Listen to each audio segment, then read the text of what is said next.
Idukki government nursing കോളേജിൽ സമരം ചെയ്ത വിദ്യാർത്ഥികളെ സിപിഎം ജില്ലാ സെക്രട്ടറി ഭീഷണിപ്പെടുത്തിയെന്ന ആരോപണം. സമരം അവസാനിപ്പിച്ചില്ലെങ്കിൽ പഠിപ്പ് അവസാനിപ്പിക്കുമെന്ന് CB വർഗീസ് ഭീഷണിപ്പെടുത്തിയെന്നാണ് വിദ്യാർത്ഥികൾ പറയുന്നത്. സിപിഎം ജില്ലാ കമ്മിറ്റി ഓഫീസിൽ വിളിച്ചു ചേർത്ത യോഗത്തിൽ അധ്യാപകരുടെ ജോലി കളയുമെന്നും ഭീഷണിപ്പെടുത്തി.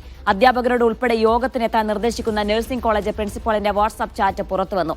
ആരോഗ്യമന്ത്രിക്കും DGPക്കും പരാതി നൽകുമെന്ന് KSU സംസ്ഥാന പ്രസിഡന്റ് പറഞ്ഞു. കുട്ടികൾ പറഞ്ഞ് ഞങ്ങൾക്ക് പൈനാവിലെ ഹോസ്റ്റൽ മതിയെന്ന് പറഞ്ഞപ്പോഴാണ് പറഞ്ഞത്, പൈനാവിലെ ഹോസ്റ്റൽ നിങ്ങൾ എന്ത് സമരത്തിന് ഇറങ്ങിയാലും തരാൻ പറ്റത്തില്ല, അവിടെ ഡോക്ടർമാരാണ് നിലവിൽ താമസിക്കുന്നത്. ഞാൻ ഈ 120 രക്ഷകർത്താക്കളുടെ പ്രതിനിധിയായിട്ടാണ് വന്നത്. അപ്പൊ നീ ഇവിടെ കൂടുതൽ സംസാരിക്കേണ്ട കാര്യമില്ല. പിന്നെ നിങ്ങള് PTA-ക്കാരെല്ലാം കൂടെ അവിടെ ഉണ്ടാക്കിയതൊക്കെ ഞങ്ങൾക്ക് അറിയാം. ഞങ്ങൾ PTA-ക്കാരെല്ലാം കൂടെ കൂടി കുട്ടികളെ സമരത്തിന് ഇറക്കി. അപ്പൊ കുട്ടികളോട് പറഞ്ഞ ഇങ്ങനെയാണ്, PTA-ക്കാർ പറയുന്ന താളത്തിനത് തുള്ളിക്കഴിഞ്ഞാൽ നിങ്ങളുടെ ഭാവി പോവും. ഇവിടെ നഴ്സിംഗ് കോളേജ് കൊണ്ടുവരാൻ അറിയാമെങ്കിൽ അത് പൂട്ടിക്കെട്ടിക്കാനും ഞങ്ങൾക്ക് അധികം താമസമൊന്നും വേണ്ടെന്ന് പറഞ്ഞു. നിങ്ങളുടെ 2 വർഷം പോയി കിട്ടും, അധ്യാപകർക്ക് വേറെ എവിടെ ജോലിയും കിട്ടുമെന്ന് പറഞ്ഞു. പിന്നെ നമ്മൾ അങ്ങോട്ട് പറയുന്നതല്ല, ഇന്നതാണ് നമ്മൾ പറയാൻ വന്നതെന്ന് ഒരു കേൾക്കാനുള്ള സാവകാശമില്ല. റേഡിയോയുടെ കാര്യം പറഞ്ഞാൽ ഇങ്ങോട്ട് പറയാം, അത് നമ്മൾ അനുസരിച്ചോണം.